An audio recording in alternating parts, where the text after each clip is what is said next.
y vamos a ver entonces las patologías que pueden asentar en ellas para que nos produzca eh, las manifestaciones clínicas, que es lo que nos guía a nosotros sobre el diagnóstico, ¿verdad? Recordar entonces que las válvulas, hay válvulas auriculoventriculares y hay válvulas que se llaman sigmoides, que son las que están ubicadas a nivel pulmonar, o sea, de la arteria pulmonar y de la aorta, y de auriculoventriculares que están a nivel de los ventrículos y auriculares, ¿verdad? Entonces son tricuspidia o mitral, dependiendo. La tricuspidia era a la derecha, la mitral era a la izquierda. Sigmoide se refiere a la que están entonces aquí en los vasos, ¿verdad? Los vasos más grandes. Bueno, aquí otra vez otro gráfico recordándoles eso. La circulación que viene de las venas pulmonares va a la aurícula izquierda, entra a través de la válvula mitral al ventrículo izquierdo, va luego a la sigmoida, que es de la aorta, y va a la circulación. Y tenemos de parte de la circulación venosa las venas pulmonares que ingresan a la aurícula derecha. De la aurícula derecha pasa al ventrículo derecho por la válvula tricuspidia y luego van a la arteria pulmonar, que aquí está la válvula sigmoide, la arteria pulmonar. Bueno, entonces estas son las válvulas que están. Lo que ocurre en la sístole, cuando ocurre la contracción de ambos ventrículos, se cierran las válvulas auriculoventriculares, que sería la mitral y la tricuspidia, y se abren entonces las sigmoides para que pueda pasar la sangre a la circulación y también al pulmón. Y lo que ocurre en la diástole, hay una relajación de los ventrículos para que se cargue del volumen de sangre esos ventrículos y se cierran entonces en ese periodo las válvulas sigmoides. El ciclo cardíaco, el famoso ciclo cardíaco. Bueno, este es un gráfico más lindo de eso, representando lo que ocurría. Todo esto era de fisiología, ya es repaso de lo que estamos haciendo de fisiología, en donde ocurría entonces en etapas de sístole y diástole del ciclo cardíaco que ocurrían con esas válvulas, ¿verdad? Entonces, en la sístole tenemos que hay un aumento en la contracción de los ventrículos, eso genera aumento de la presión en los ventrículos, llega a un punto que esa sístole permite que haya una, vamos a decir, una relajación isovolumétrica. Luego ahí se abren las válvulas aórticas para que pueda expulsar, ¿verdad? Por ende expulsa y se va vaciando. Esto es representación del volumen, esto es la representación de las presiones. Recuerden siempre que el ciclo cardíaco es volúmenes y presiones lo que maneja. Entonces, los volúmenes en la contracción obviamente va a ir descendiendo en el ventrículo, pero las presiones van a ir aumentando. Se abren entonces las válvulas, luego se cierran, la aurícula ventricular se abre para expulsar. Luego hay un periodo de diástole en donde existe la carga del volúmenes, donde se va cargando de sangre el ventrículo, donde no hay muchas diferencias de presiones en esos los primeros periodos de carga del volumen, ¿verdad? Luego existe una contracción de la aurícula para pasar el resto de sangre que había en la aurícula para el ventrículo y eso hace que se eleve ligeramente la presión y hace que se llene el extra de volumen que tiene que haber en el ventrículo. Luego ocurre nuevamente que se cierran las válvulas auriculoventriculares y ahí aumenta otra vez la presión para poder vencer. Ese aumento de presión es la poscarga. Hay un aumento de presión para poder vencer ese y que se abra las válvulas aórticas y se pueda inyectar nuevamente la sangre. Y así nuevamente va. Esto es recordar lo que ocurría en el ciclo. Bueno, entonces vamos a ver las patologías que están relacionadas a esas válvulas y a esos cambios de presiones que van a haber tanto en el ventrículo que van a generar después las manifestaciones clínicas que vamos a ver. Esta es una representación, por ejemplo, de una estenosis de la válvula pulmonar. Entonces hay como un remolino acá porque no pasa en forma laminar, en forma correcta la inyección de ese flujo. Pero vamos a entrar en cada patología que vamos a ver.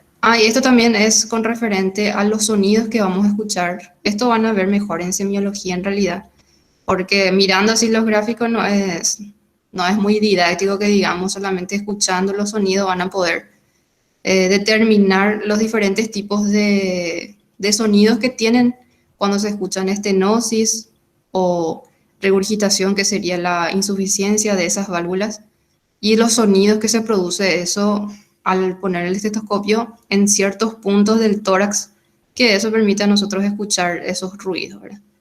Normalmente tendríamos que tener un ruido, primer y segundo ruido, sin tener un tercer ruido, y acá, por ejemplo, en la estenosis, en la sístole se escucha un ruido bastante pronunciado, que sería el primer ruido más marcado, ¿verdad?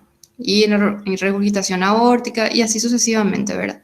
Esto es lo que nos hablan sobre los ruidos. Ustedes, si quieren mirar un poco más de esto y ir escuchando, están todos los videos en YouTube ponen nomás ustedes así fonograma y van a poder escuchar eso. Pero de momento en semiología van a ver mejor esta parte, ¿verdad? Nada más que relacionar que se traduce eso con la semiología, las patologías de las válvulas cardíacas. Bueno, en general, estos son definiciones en generales sobre qué ocurre con las estenosis y las insuficiencias, ya sea estenosis de la válvula aórtica, estenosis de la válvula mitral, o insuficiencia de la válvula aórtica o insuficiencia de la válvula mitral, ¿verdad? Hablamos en la generalidad. ¿Qué ocurre en las estenosis en general? Vemos que hay una cámara preválvula que está antes de la válvula y una cámara posválvula que está después de la válvula y la válvula estenosada en sí. Cuando hablamos de estenosis, hay un estrechamiento del diámetro por donde normalmente circula esa sangre. Entonces, ese cambio de presión que hay entre una cámara y otra cámara, porque esto nos va a generar un cambio de presión, eso se llama gradiente. Cuando hay cambio de presión se llama gradiente. Entonces, ese cambio en los diámetros que hay entre las válvulas y las cámaras nos genera entonces un gradiente entre cámaras pre y post válvula. Y esto puede estar aumentado o disminuido, ¿verdad? Vamos a ver en qué casos está aumentado, pero generan entonces un gradiente. Y también nos habla sobre que genera en general las estenosis, de las valvulopatías estenóticas, ¿verdad? En general nos generan un aumento de la poscarga de la cámara preválvula.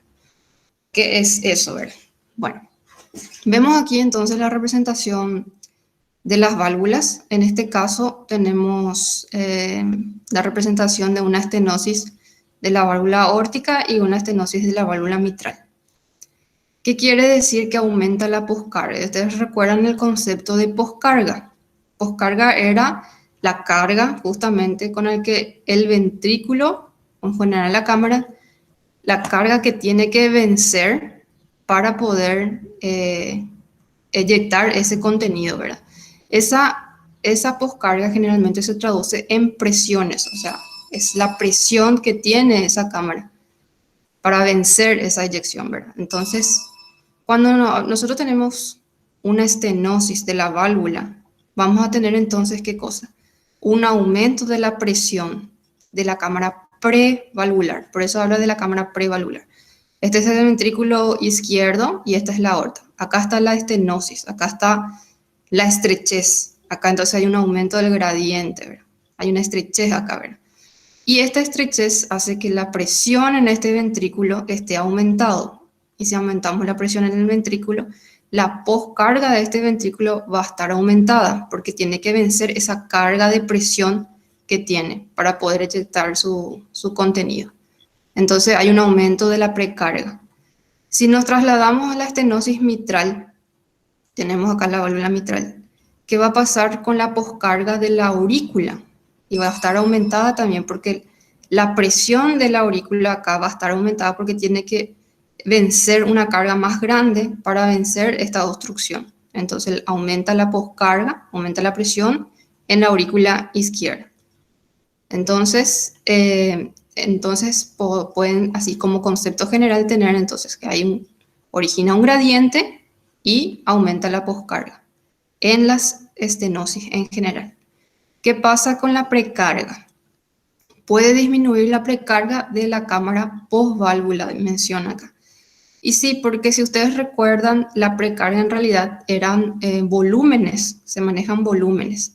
Y si yo tengo una estenosis, por ejemplo en la aurícula, perdón, en la aorta, acá en la válvula de la aorta, ¿qué va a pasar con el volumen que tiene que tener esta aorta? Va a disminuir. Entonces disminuye la precarga de la cámara postválvula. ¿Qué pasa si la estenosis era mitral? Entonces va a disminuir mi volumen de la cámara postválvula. ¿Por qué? Porque en la aurícula, no va, aparte que aumenta la poscarga, va a tener que vencer y lo que ingrese en la cámara post-obstrucción, que este sería en el ventrículo, va a estar disminuido mi precarga, el volumen que yo tengo aquí. Entonces, esos son en general los conceptos que tienen que manejar. Acá menciona que hay ciertas patologías que están relacionadas con la estenosis, por ejemplo, la estenosis de la válvula aórtica senil, que es por la edad que se calcifican esto, se fibrosa y se va estenosando. Y este es de la biscúspide. Y vamos a adentrarnos después en cada patología. Otro término en general, así en formas generales, las valvulopatías que tienen una insuficiencia nos habla entonces sobre que no tienen la capacidad de mantenerse ese cerrado, esa puerta cerrada, no mantiene. Entonces se queda insuficiente, no cierra del todo esa puerta. Entonces permite otra vez el reflujo del contenido. En la insuficiencia valvular origina entonces un reflujo de la cámara post a la cámara preválvula. Entonces, este es mi ventrículo izquierdo, esta es mi aurícula izquierda. Tenemos entonces, por ejemplo, una insuficiencia de la válvula aórtica. Tiene que tener, cuando se cierra esta válvula, se tiene que cerrar completamente, no tiene que haber ningún orificio. Ahora, en la insuficiencia justamente no hay ese cierre completo de la válvula, entonces refluye de nuevo el contenido que se había expulsado y refluye. Entonces origina un reflujo de la cámara post a la cámara prevalvular. Entonces, si tenemos un reflujo de ese contenido, ¿qué va a pasar con la precarga de ese ventrículo? Y va a estar aumentado. Va a aumentar la precarga porque va a aumentar su volumen del contenido que tiene también. La precarga van a ver en diferentes conceptos. En realidad lo que indica es la longitud de las sarcómeras. La longitud de las sarcómeras es lo que desencadena la precarga, ¿verdad? Pero eso se puede medir en la práctica médica con los volúmenes que maneja. Por eso es que se dice que cuando la precarga está aumentada es porque maneja muchos volúmenes. Bueno, entonces, y luego tenemos patologías que mezclan tanto la estenosis como la insuficiencia y se llaman alteraciones mixtas. En general, cuando tenemos un problema en la poscarga, un aumento de la poscarga nos va a producir una hipertrofia concéntrica.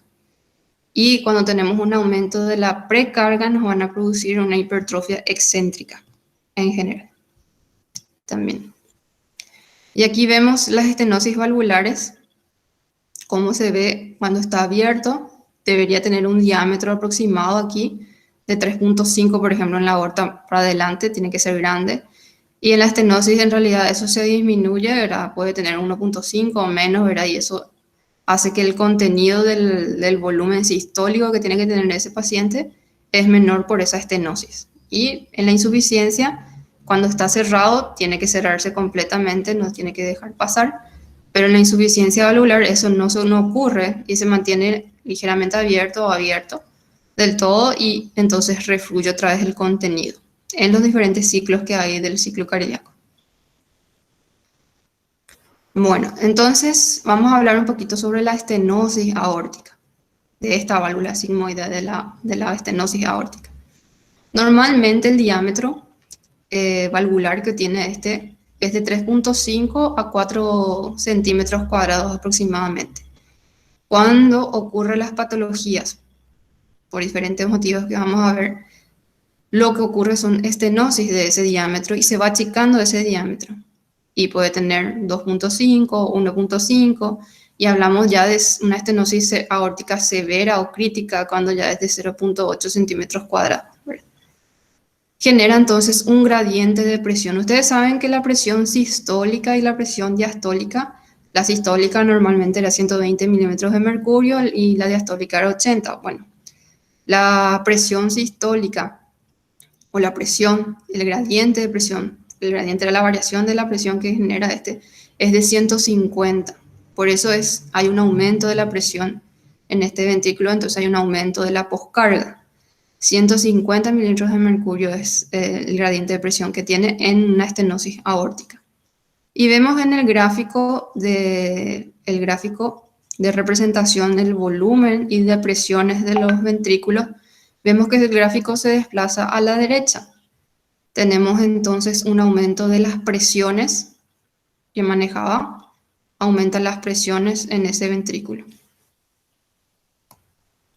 Entonces, tenemos que la estenosis aórtica, la fisiopatología de la estenosis aórtica es que tenemos una poscarga aumentada, hay una obstrucción estática, y la llamamos obstrucción estática porque esa válvula, que es algo mecánico, está obstruido, porque después vamos a ver también lo que era obstrucción dinámica.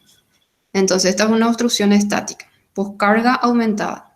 Hay una hipertrofia concéntrica de ese ventrículo, la tensión de la pared está aumentada en ese ventrículo y la presión de fin de diástole está aumentada. Fíjense, son presiones lo que maneja. Presiones de fin de diástole aumentada. Entonces, ¿qué ocurre con eso? Para tratar de mantener un volumen minuto adecuado para nuestro gasto cardíaco, y el gasto cardíaco era igual a la frecuencia cardíaca por volumen sistólico, ¿verdad? El volumen minuto que tiene que mantener va a tener dependencia de la contracción de la aurícula para el llenado. O sea, depende otra vez de esa aurícula izquierda que tenga una buena contracción y que las válvulas auriculoventriculares funcionen bien para tratar de mantener un volumen minuto adecuado. Si no, cae la presión sistólica porque no inyecta la cantidad de sangre que tiene que inyectar y cae nuestro gasto cardíaco en la estenosis aórtica. Entonces, clínicamente, ¿cómo se traduce la manifestación clínica de esta estenosis aórtica? Tenemos pacientes que refieren dolor de pecho o angina pectoris, se quejan de dolor de pecho. ¿Por qué? Porque hay un aumento del consumo de oxígeno por parte de este ventrículo para tratar, porque se hipertrofia, porque quiere vencer esa estenosis, se hipertrofia y consume oxígeno. Entonces, ese aumento del metabolismo de estas células que están acá del miocardio hacen que genere entonces un aumento del consumo de oxígeno y como no hay un buen volumen minuto, un buen gasto cardíaco, llega menos sangre para las coronarias para irrigar otra vez ese músculo cardíaco y genera entonces el dolor anginoso, dolor precordial. Luego tenemos también que puede generar síncope justamente también porque el volumen sistólico está disminuido, entonces llega menos volumen de sangre al cerebro y pueden generar también entonces pacientes que se desmayan, ¿verdad? Por disminución del volumen sistólico. Insuficiencia cardíaca congestiva, dice. ¿Y por qué les parecería que sería una insuficiencia cardíaca congestiva? Porque si acá tenemos entonces una dificultad para el paso de la sangre a la aorta, ese aumento de presión acá nos va a generar un aumento de presión en forma, ya estamos hablando de, pasa años ya con esta patología, o también hay también cuadros agudos, pero en este caso hablamos de la insuficiencia cardíaca congestiva, que refluye esa presión, va otra vez, y si nos vamos así retrocediendo en la anatomía, vamos a llegar a las arteriolas, o sea, a los capilares de los alveolos, porque de ahí vino acá. Entonces esos capilares alveolos van a estar congestionados, van a estar aumentados en presión y generan edema entonces de los alveolos. Y ese edema de alveolos nos pueden dar también entonces después problemas congestivos. Pero una insuficiencia cardíaca congestiva, a eso se lo llama, ¿verdad? Porque genera una insuficiencia cardíaca que llega después al edema alveolar y genera congestión. También puede generar soplo sistólico. Soplo sistólico se ausculta generalmente en el segundo espacio intercostal derecho, en el foco aórtico, es algo de semiología, ¿verdad? Y se coloca ahí el estetoscopio y se escucha el soplo sistólico. ¿Qué causas podemos tener como origen de que generen esta estenosis de la válvula aórtica. Generalmente, si hablamos de pacientes jóvenes menores de 30 años de edad, es porque ya tienen alguna patología congénita, o sea, válvulas uni, bi o tricúspides que ya nacen con esa patología y en general se puede ver a través de los estudios de ecocardiograma o estudios ya dentro del feto, o sea, dentro de la madre. El feto que está en la panza de la mamá, se le hace por eso los estudios de ecografía morfológica para ver la morfología del bebé, para ver si su corazón está bien, para ver si tiene las válvulas, etc. Entonces, patologías congénitas que tienen relación con eso. Si tenemos pacientes entre 30 y 70 años aproximadamente, generalmente es una patología reumática, ¿verdad? La endocarditis o pacientes que tienen fiebre reumática, que tuvieron infecciones de Staphylococcus Streptococcus a nivel faríngeo, se complicó y llegaba la fiebre reumática. Generalmente esos son depósitos ya de bacterias y microorganismos en las válvulas y generan fibrosis y estenosis de las válvulas aórticas y eso nos lleva entonces a esa patología. O degenerativas que ya son pacientes añosos, más de 70 años, que ya están calcificadas estas válvulas por la edad y fibrosadas por la edad, entonces genera entonces la estenosis de esas válvulas. ¿Cómo nosotros podemos diferenciar este inconveniente con otras patologías, ¿verdad? Por ejemplo, de la cardiomiopatía hipertrófica? Porque se acuerdan que produce una cardiopatía concéntrica, o sea, una miocardiopatía concéntrica, y genera entonces el engrosamiento del músculo cardíaco, ¿verdad? Y cómo podemos diferenciar de otras miocardiopatías, porque la obstrucción, como les dije, era estática. En este caso, en la miocardiopatía hipertrófica, que en general se da, por ejemplo, cuando hay un aumento del miocardio. Esta entidad se va a estudiar mejor cuando demos miocardiopatía específicamente. La otra Carolina va a hablar sobre específicamente todas estas patologías que son miocardiopatías, ¿verdad? Pero acá es importante resaltar una diferencia con respecto a la obstrucción, si era dinámica o estática. Habíamos dicho que la estenosis aórtica producía una obstrucción estática. Y la miocardiopatía hipertrófica, que se debe a un aumento ya del septo o del tabique interventricular, del miocardio de este sector, está engrosado, está aumentado de tamaño, y la obstrucción es dinámica. Y se dice dinámica porque varía de acuerdo al ciclo cardíaco si está en sístole o en diástole. Era estática cuando era la valvulopatía estática, porque esto se mantiene estático tanto en la sístole como en la diástole. Hay obstrucción en la sístole y en la diástole. Y en este caso hay solamente obstrucción durante la sístole, porque cuando ocurre una contracción del ventrículo izquierdo y esto está engrosado, esto hace una obstrucción de la aorta y hace que pase menos sangre a la aorta, pero en la diástole no ocurre eso porque esto se relaja y se carga bien en la diástole. Esto en la sístole obstruye y esto en la diástole se relaja. Entonces, no es que está acá obstruido, sino que se libera eso, entonces es dinámico. A eso se le llama si es obstrucción dinámica o es estática. Entonces, miocardiopatía, cardiomiopatía hipertrófica, cuando hay un engrosamiento del septo o un engrosamiento del miocardio, que no tiene problema en la válvula, es una obstrucción dinámica. Si el problema está en la válvula, es una obstrucción estática. Eso es en resumen. Ahora vamos a ver un poco lo que es la insuficiencia aórtica. En la insuficiencia aórtica tenemos que la válvula no se cierra completamente. Donde tendría que cerrarse, en la sístole se abre y en la diástole se tiene que cerrar. No se cierra o se cierra insuficientemente, entonces deja refluir un contenido de sangre. ¿Qué características tiene eso? Tiene diferencia en la geometría en comparación con la estenosis aórtica. Fíjense acá cómo hay un aumento importante del volumen que tiene. Anteriormente se desplazaba a la derecha y era hacia arriba aquí. Este es un aumento del volumen. Hay un crecimiento importante de la cavidad ventricular. Disminuye la complacencia ventricular y la elasticidad de ese miocardio. Disminuye esa complacencia Y hay una disminución de la presión también diastólica, o sea, hay una diferencia de pulso muy importante. Diferencia de pulso decimos la resta entre la presión sistólica y diastólica nos da la diferencia de presión, ¿verdad? Y esa diferencia de pulso es muy importante. Por ejemplo, tenemos una presión sistólica de 180 aproximadamente y una presión diastólica que normalmente tendríamos que tener 80, tenemos 60 o 70, por así decirlo. Entonces esa diferencia de presión entre presión sistólica y diastólica es muy importante. ¿Por qué? Porque esta válvula no se cierra. Y entonces lo que nos daba a nosotros la presión diastólica de 80 milímetros de mercurio era justamente la distensibilidad de esta aorta que quedaba porque acá se cerraba y se mantenía esa presión de diástole.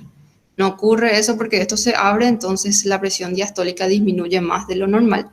Entonces tenemos una sistólica muy alta y una diastólica muy baja. Entonces la presión diastólica baja. Entonces en la insuficiencia aórtica, depende si la patología que llevó a esa insuficiencia aórtica fue aguda o crónica, vamos a tener algunas manifestaciones. La presentación aguda sería, por ejemplo, pacientes que sufren un infarto de la pared septal del ventrículo o cerca de las cuerdas tendinosas que están sosteniendo a esa válvula. Si se infarta eso, si se isquemiza eso, pierde entonces su función, entonces se rompen esas cuerdas tendinosas y ocurre una insuficiencia aórtica aguda, ¿verdad? Donde no hay tiempo de compensación y ocurre un edema agudo importante porque refluye mucho volumen al pulmón y genera un edema importante y dificultad respiratoria para el paciente, ¿verdad? Si el caso no es agudo, es una presentación crónica, hay una sobrecarga del volumen diastólico y ese sobrecarga del volumen diastólico de la aurícula y de la aorta genera una hipertrofia también excéntrica, como les dije, porque en este caso tenemos un aumento de la precarga del ventrículo izquierdo, porque tenemos la insuficiencia aórtica. Entonces aumenta el volumen del ventrículo izquierdo, del volumen que tiene ahí. Y genera eso una hipertrofia excéntrica. Hay un aumento de la presión de fin de diástole y hay un aumento del gasto cardíaco por eso. Uno pensaría, o sea, ¿cómo es que aumenta entonces el gasto cardíaco en los pacientes que tienen insuficiencia aórtica? Porque aumenta el volumen sistólico. ¿Y se acuerdan la formulita del gasto cardíaco? El volumen sistólico está en relación directa con el gasto cardíaco. Entonces, si tenemos un aumento del volumen sistólico, aumenta nuestro gasto cardíaco, pero nuestra diástole disminuye.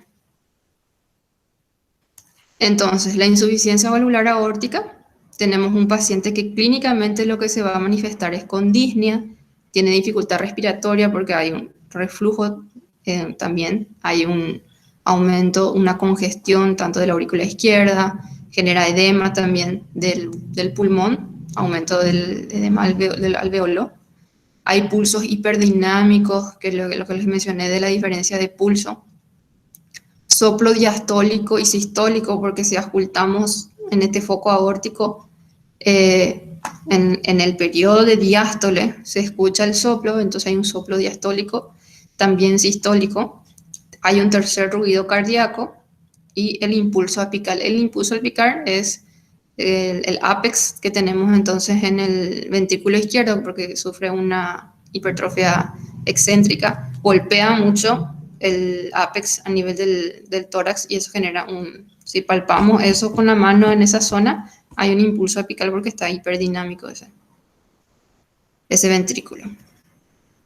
¿Qué puede causarnos una insuficiencia aórtica? Anormalidades en los bordes, endocarditis aguda o crónica, que son infecciones, enfermedad reumática, espondilitis, puede ser congénito, puede ser dilatación también de la aorta en sí, sufre una dilatación la aorta y eso hace que aumente también el diámetro de esas válvulas. El síndrome de Marfan, que son patologías que tienen que ver con el tejido conectivo, enfermedad Ehlers-Danlos, también tejido conectivo, osteogénesis imperfecta, inflamación, por ejemplo, la aortitis de Takayasu, sífilis, que ya se ve cada vez menos, pero sí, hay también sífilis, LES, enfermedad de lupus, enfermedad reumática, necrosis de la media cística o pérdida del soporte comisural, que sería, por ejemplo, por infartos, o disección aórtica, también nos genera una insuficiencia aórtica. Nada, este es un gráfico donde habla en caso de estenosis la válvula mitral. Este no se abre tanto, este creo que ya tocamos bien. Y regurgitación de la válvula mitral. Bueno, ahora estenosis de la válvula mitral. Entonces, el problema está en esa válvula auriculoventricular que va de la aurícula al ventrículo y ese está estenosado. ¿Qué puede ser la causa de esa estenosis? Por ejemplo, enfermedades reumáticas o patologías congénitas o enfermedades de colágeno. Casi todos se repiten mismo las etiologías, ¿verdad? En este caso, lo que tenemos entonces es que se achica el diámetro que tiene que tener esa válvula mitral que va de la aurícula al ventrículo izquierdo. Y si tenemos una estenosis de eso, ¿qué nos va a generar? Entonces una disminución del volumen que tiene que eyectar ese ventrículo para la aorta. Entonces disminuye el volumen y también las presiones aquí, porque no hay mucho contenido que va de la aurícula al ventrículo. Ahora lo que aumenta es obviamente la presión en la aurícula izquierda y todo lo que está detrás de ella. Porque se genera entonces, aquí tiene que haber una fuerza superior para vencer esa estenosis de la válvula mitral. Normalmente es bicúspide, tiene un área de entre 5 a 6 centímetros cuadrados y empiezan a haber síntomas cuando ya se reduce a 1 o 2 centímetros cuadrados. Hay una obstrucción del flujo, aumenta la presión de la aurícula izquierda, hay un crecimiento y espesor de la aurícula izquierda y hay la presión de las arterias y capilares pulmonares está súper aumentada, entonces eso nos va a generar edemas, peores edemas de pulmones, ¿verdad? Disfunción sistólica y dilatación del ventrículo derecho, porque eso va retrocediendo y del pulmón va entonces retrocediendo, llega a través a los vasos que van a la arteria pulmonar y luego al ventrículo derecho, ¿verdad? Entonces, eso todo, hay un retroceso de esa congestión y llega entonces al ventrículo derecho y nos puede producir una dilatación del ventrículo derecho. A eso es lo que nos puede llevar en forma crónica. Tanto disfunción sistólica y dilatación del ventrículo derecho. Quería mencionar también esta parte que cómo aumenta el espesor de la aurícula, aumenta el espesor de la aurícula y hace que sea más fácil que se estanque la sangre en la aurícula. Y como hay una dilatación de esa aurícula es susceptible a que se formen éstasis de sangre en esa zona y se generen entonces trombos, se generen coágulos que migren al ventrículo izquierdo y luego migren a la circulación sistémica y generen entonces émbolos y infartos, accidentes cerebrovasculares, porque ese trombo viaja por la circulación y puede entonces generar diferentes patologías tromboembólicas, ¿verdad? Y todo porque esa aurícula se dilató y es fuente de generación de coágulos y fuente de generación de trombos. Y eso se traduce en otras patologías, ¿verdad? También pueden tener fibrilaciones auriculares, que vamos a ver en arritmias, que genera entonces como no hay una buena funcionalidad anatómica de esa aurícula, está dilatada, está hipertrofiada, entonces ahí también genera focos de arritmogénesis, focos de arritmias y generan las fibrilaciones auriculares, ¿verdad? Bueno, entonces, ¿cómo vamos a ver eso? Paciente que está con disnea, con dificultad respiratoria, también puede tener hemoptisis, se rompen pues los capilares de los alveolos y sale la sangre, llega al alveolo y se escupe eso con las tos, entonces se generan hemoptisis, ortopnea, que es dificultad respiratoria al estar sentado, palpitaciones, fibrilación atrial, ya les dije la fibrilación auricular, que genera entonces palpitaciones en el paciente, síntomas neurológicos por los trombos que puede generar, accidentes cerebrovasculares, etc. Embolias, soplo diastólico, porque en el periodo de diástole, que es el periodo de llenado, esa válvula, como está estenosada, esa válvula mitral, entonces se puede escuchar en la diástole ese foco, ese soplo, perdón. Y rales pulmonares, que quiere decir rales que son, que está húmedo ese pulmón, está lleno de líquido, entonces rales pulmonares. ¿Qué ocurre en la insuficiencia mitral?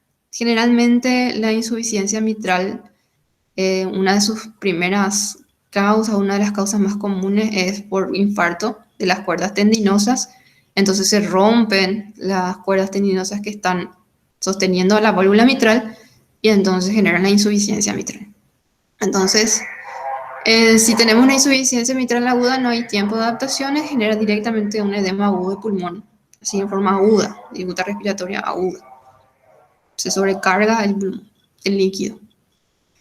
Puede haber fatiga, si es en forma crónica, palpitaciones, soplo sistólico, porque en el periodo de la sístole, cuando esto tendría que haber estado cerrado, la válvula mitral no está cerrada, se permanece abierta, entonces hay un soplo sistólico. Puede haber entonces un tercer ruido cardíaco. Y el volumen también se desplaza, en este caso a la derecha, y las presiones que maneja, no hay mucha variación, pero sí hay variación de volúmenes porque el volumen con el que tendría que haber eyectado a la aorta no ocurre porque acá refluye en la aurícula. Y entonces hay un aumento del volumen, de volúmenes en la insuficiencia mitral. Acuérdense que siempre lo que era insuficiencia era aumento de la precarga y lo que era estenosis era un aumento de la poscarga. Entonces la insuficiencia mitral, rapidez, la incompetencia valvular, presentación aguda o crónica, depende si es agudo o crónico lo que le llevó a la insuficiencia mitral. Falla en el cierre de la válvula, regurgitación a la aurícula izquierda en sístole. Hay un crecimiento auricular y ventricular. Acá también en estos casos la aurícula crece en tamaño, se dilata. Hay un aumento del llenado diastólico porque refluye otra vez y del volumen latido anterior. Viene del volumen latido anterior, se acumula y hay un llenado diastólico de ese volumen. Entonces, en la insuficiencia de la válvula mitral, esto no se mantiene cerrado en el periodo de la sístole que tendría que haber estado cerrado, entonces hay un reflujo, hay una dilatación de la aurícula izquierda y eso refluye al pulmón generando edema y disnea, ¿verdad? Queda un remanente de la sístole, de la diástole anterior, entonces se acumula mayor volumen acá, aumento de la precarga. Causas: endocarditis, fiebre reumática, IAM, que son infartos, abscesos, válvulas perforadas, endocarditis, trauma. Y la presentación crónica puede ser inflamatoria, también enfermedad reumática, infecciosa, degenerativa, por alteración del tejido del colágeno, del tejido conjuntivo, calcificación del anillo mitral, rupturas o también de etiología congénita. Bueno, ¿alguna pregunta hasta acá? Porque después hay un solo caso clínico y después ya termina.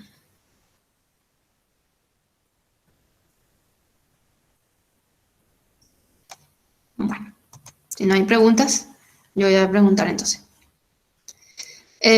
Acá habla sobre un nombre. A ver, ¿quién quiere leer? ¿Algún voluntario que quiera leer? Yo puedo leer, profe. Sí. Hombre de 75 años con disnea de esfuerzo y dolores retroesternales en esfuerzo. En el examen físico tiene un soplo sistólico aórtico. Es estudiado con coronariografía, que es normal. Simultáneamente se le realiza una ecocardiografía, se le diagnostica estenosis de la válvula aórtica. Muy bien, entonces aquí tenemos un paciente de 75 años de edad, ya es añoso. ¿Qué síntomas refiere? Refiere disnea de esfuerzo. Disnea de esfuerzo quiere decir que le cuesta, le da dificultad para respirar ante esfuerzos que él haga, ¿verdad? Disnea solo, sin decir esfuerzo. El paciente está con disnea, si nosotros decimos, él estando incluso o disnea de reposo, también pueden leer. Es la disnea que se presenta en un paciente que sin hacer ningún tipo de esfuerzo físico ya está con dificultad respiratoria. Disnea de esfuerzo, entonces es la disnea que ocurre no cuando está sentado el paciente sin hacer nada, sino que cuando empieza a movilizarse y requiere mayor flujo sanguíneo, mayor gasto cardíaco, ¿verdad? Ya le genera dificultad para respirar. Dice también que tiene dolores retroesternales de esfuerzo, que eso quiere decir que le duele la zona acá retroesternal detrás del esternón, ¿verdad? Le duele la zona detrás del esternón a través de los esfuerzos que haga, ¿verdad? O también este tipo de dolor se refiere al dolor anginoso o dolor de tipo angina. También van a escuchar esos sinónimos similitudes. Dice que el examen físico hay un soplo sistólico aórtico, entonces ya se van al foco aórtico, que es donde está la aorta, ¿verdad? Y ahí se escucha un soplo sistólico. Durante el periodo de la sístole se escucha ese soplo aórtico, ¿verdad? En la contracción del ventrículo se escucha ese soplo aórtico.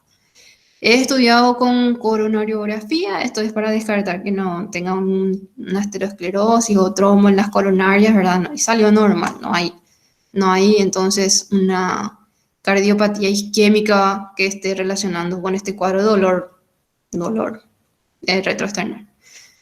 Y a la vez le hizo una ecocardiograma, que es un estudio de ecografía del corazón con ecodoppler, ¿verdad? Donde se ven los flujos sanguíneos, se ve también la morfología de las válvulas del corazón.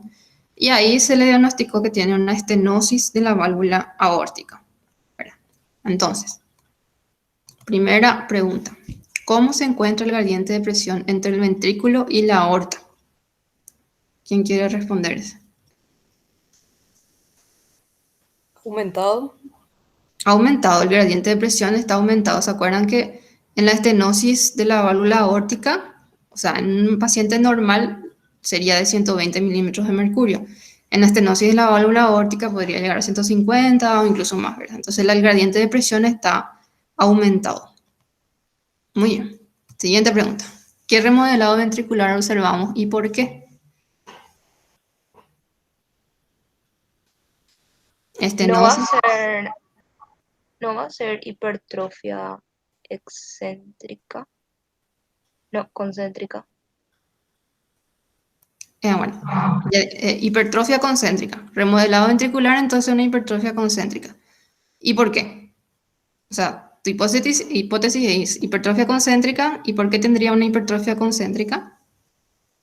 Porque tiene que tener más fuerza para poder expulsar la sangre por la estenosis. Sí, ¿qué quiere? Y vamos a decir, en términos del ciclo cardíaco o de lo que serían los términos que manejamos anteriormente, ¿qué aumenta en ese paciente?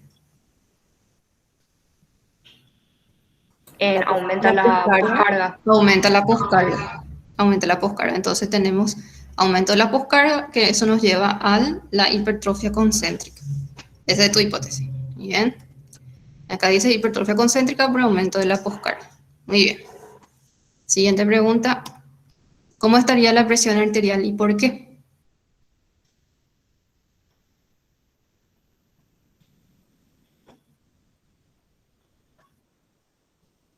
Piensen bien.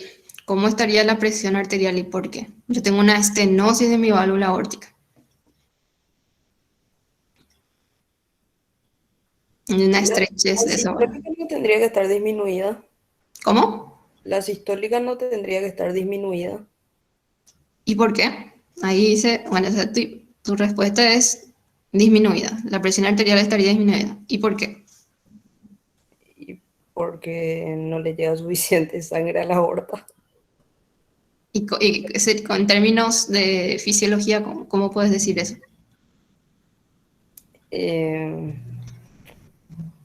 No sé. ¿Qué es el volumen que llega a la aorta? ¿Qué es? El volumen sistólico está disminuido El volumen sistólico está disminuido. y disminuye Y el gasto. entonces, si tu volumen sistólico está disminuido, ¿cómo estaría tu gasto cardíaco? Disminuido. Disminuido. Entonces, tu presión sistólica estaría disminuida. Entonces, sería la presión sistólica, tendría una tendencia a estar disminuida porque el volumen sistólico disminuye y así también el gasto cardíaco. Por eso este paciente podría tener, acá no habla nomás de esos síntomas, pero podría tener, por ejemplo, síncopes, porque no le llega volumen, una sístole, un volumen sistólico importante, el gasto cardíaco está disminuido. Por eso tiene el dolor retroesternal, porque necesita más oxígeno ese músculo porque está hipertrofiado en forma concéntrica, entonces hay hipoxia, hay le duele el corazón porque también no le llega en las coronarias, porque el volumen sistólico que va a la aorta va a las coronarias para irrigar el corazón.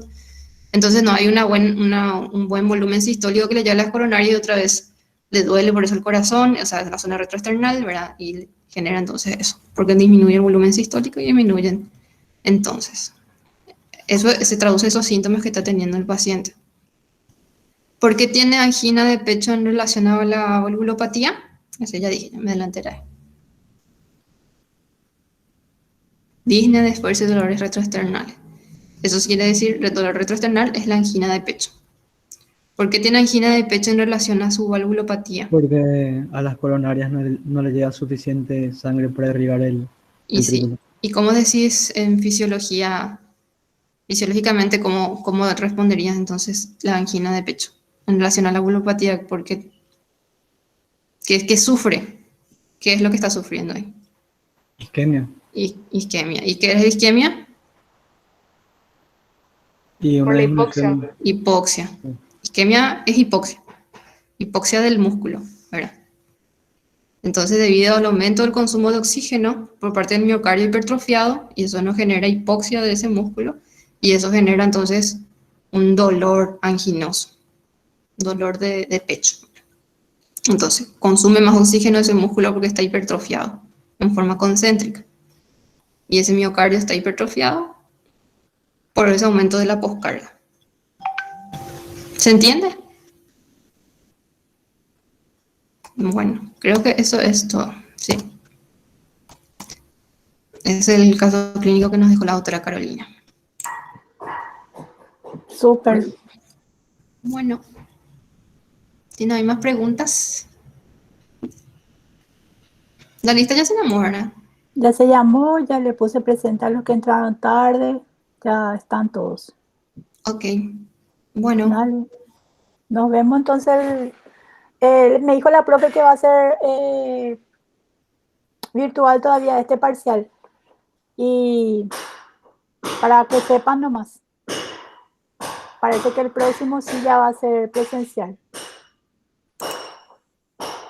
ok. Les dejo. Hablamos. Chao, chao. Chao, chao, chicos.